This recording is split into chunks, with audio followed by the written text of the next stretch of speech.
بسم اللہ الرحمن الرحیم۔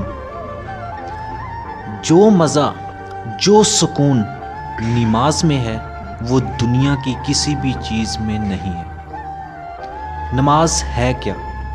نماز اپنے رب سے مانگنے کا، براہ راست مانگنے کا ایک ذریعہ ہے۔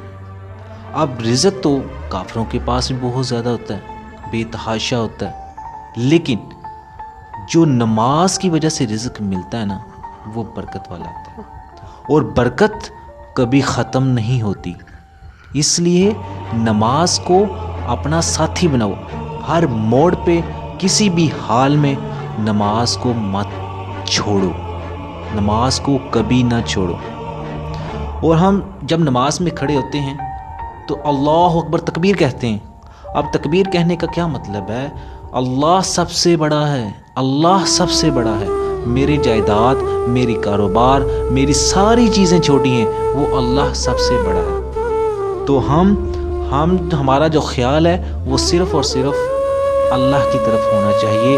ہماری ساری چیزیں جب چھوٹی ہوگی، وہ اللہ سب سے بڑا ہے، اللہ سب سے بڑا ہے۔ اور جب بندہ اپنی پیشانی کو کسی کے آگے جھکا لیتا ہے، وہ تعظیم کے لیے ہوتا ہے، اور ہم تعظیم کے لیے اللہ کی عبادت کرتے ہیں، اپنے سر کو جھکا لیتے ہیں، اور پھر جب دعا مانگتے ہیں تو اللہ ہماری دعا رد نہیں کرے گا کبھی بھی۔ ایک کافر تھا، اس نے بت رکھا ہوا تھا، اس کا نام یا صنم یا صنم کہہ کے پکارتا تھا اس کو۔ اس نے 100-150 مرتبہ اس کو یا صنم کہتا رہا۔ اچانک زبان پھسل گئی اور کہہ دیا یا صمد۔ اللہ نے تو وہاں بھی کہا تھا ہاں میرے بندے۔ تو اللہ جب ایک کافر کی اتنی سن رہا ہے، جو اس کی صرف زبان پھسلی ہے، اور ہم تو یاروں مسلمان ہیں، اللہ ہماری کیوں نہیں سنے گا؟ اے مسلمان، کیوں سجدے تو کرتا ہے اوروں کے درباروں سے؟ کیا کچھ نہیں ملتا تجھے اپنے پروردگار سے؟ تو سجدہ کریں اللہ کے سامنے، صرف اللہ کے سامنے جھکیں، اور یہ گمان نہ رکھنا کہ آپ کی دعا قبول نہیں ہوئی۔